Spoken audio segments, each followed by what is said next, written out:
in the name of Lord Jesus Christ. Today's Bible devotion is taken from the book of Numbers, chapter 6, verse 24. May the Lord bless you and keep you. So, if you look at this particular chapter, God gave instructions to the priests to share God's blessings upon God's people. So, God intended for their words to change people's lives, their families, and their futures for the good. So, He instructed them to say, "The Lord bless you and keep you." So, this statement was a prayer asking God to protect His people, sustain them, and guard them. So, if you look at Matthew chapter 18 verse 10, Jesus said, "See that you do not despise one of these little ones, for I say to you that their angels in heaven continually behold the face of my Father in heaven." So Jesus revealed that the angels watch over and guard the children on earth, and at the same time they are looking at God's shining face in heaven, which is there in verse 25 and 26. So God blesses people in countless ways, like spiritual, mental, and emotional. So, but the focus here is on blessing people with words. So our good words become the moment of God's grace in the lives of people. So they shall put my name on the Israelites, and I will bless them, God promises, which is there in Numbers chapter 6 verse 27.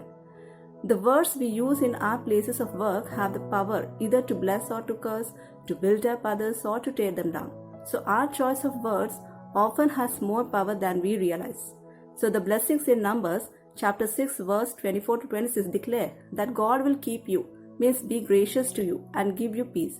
So at work, our words can keep another person, that is reassure, protect and support. If you need help, come to me, I won't hold it against you. So our words can be full of grace, making the situation better. So we can accept responsibility for a shared error, for example, rather than shifting the blame by minimizing a role. So our words can bring peace by restoring relationships that have been broken. So of course, there are times we have to object or criticize or to correct and perhaps punish others at work. Even so, we can choose whether to criticize a faulty action or whether to damn the whole person. Conversely, when others do well, we can choose to praise instead of keeping silent. So these verses are the desire of God's heart for His people. So what more do we need? If God of the universe, the creator of all things, is favorable toward us, then we need nothing more. So God only wants the best for His children. His desire is to bless us.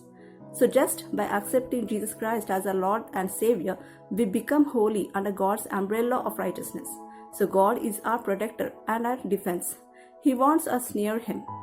The word keep that is used here is descriptive of God drawing us into His bosom where we will be safe. So His promise is not only to protect us but to take care of us. So as God watches over us, His face shines upon us. So when God's face shines upon us, it is His favor and acceptance.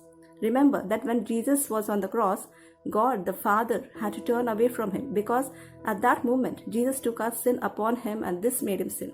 So God, being a holy God, could not look upon His own Son in that moment, and His eyes shifted from being upon His Son to looking upon us in Christ. So here we are His righteousness and God's love focuses on us. He is delighted with His children and treats us with kindness and goodness.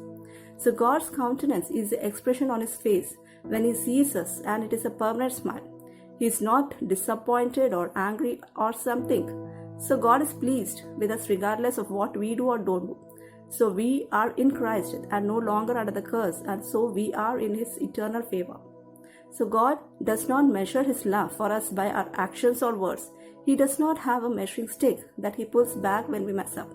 We are in Jesus, and that is who He sees when He looks at us. So let's take up a challenge. Open your arms and tell God you receive His blessings. May God bless this word. Amen.